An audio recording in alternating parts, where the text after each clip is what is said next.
myself Siddhvirappa Thupad, Government College of Nursing, BIMS Belagavi, presenting here my micro teaching. So, topic I will disclose later. In the life process, we face with many difficulties, problems. So, to handle that situation, some of the psychological mechanisms which come into action to protect ourselves. So, to deal with the anxiety and pain of difficult situations of our life. So, they are known as mental mechanisms, otherwise called as defense mechanism, coping strategies.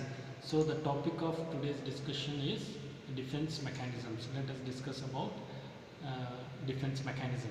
General objectives are to gain in-depth knowledge regarding defense mechanism and to make students understand nursing care for psychiatric patients.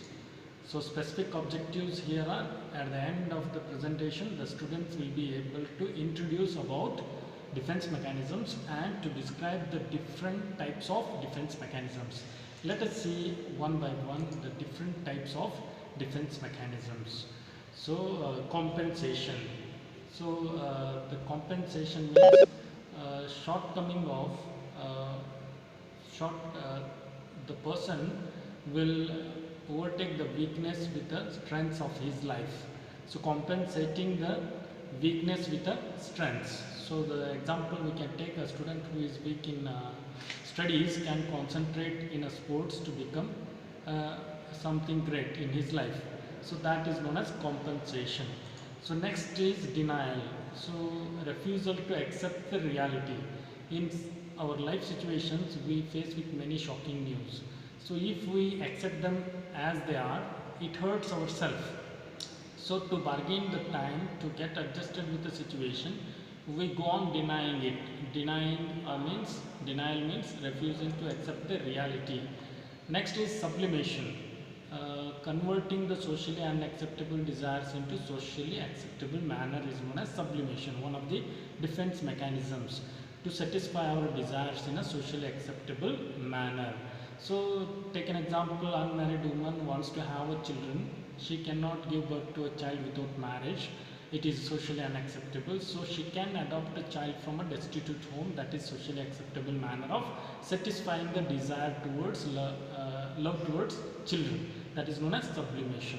And next is projection, putting the mistakes of his own on others. Example, we can take a surgeon who fails in surgery, starts blaming nursing officer who was assisting in surgery. That is known as projection.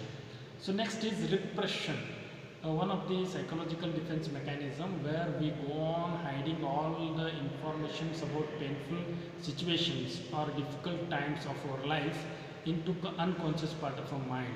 Unconscious process of putting the painful informations into unconscious part of our mind is known as repression. And next is suppression, conscious way of hiding, intentionally suppressing or intentionally putting the painful informations into our unconscious part of our mind. That is known as suppression. And regression, going back to earlier stage of development. A grown-up child who is of the age 10 years is acting like a 5-year-old child to get satisfied all his needs. That is known as regression, going back to earlier stage of development. Next is fantasy, daydreaming. So all what we cannot achieve in real life, we go on achieving them in a fantasy. For some extent it is good, but if we go on involving in getting fantasies again and again, it leads to detachment from the reality. That is not good. That is fantasy, daydreaming. And next is rationalization, giving scientific reasons for all failures, like a sour grape mechanism. Fox was trying for grapes, could not achieve them, so started telling grapes are sour, so I don't want. So these are all some of the defense mechanisms which help us to adjust with the situations, to manage the pain of some untoward reactions of our life. So they help us in controlling the life, pain and anxiety of some life events in our life. That is about defense mechanism. So thank you so much.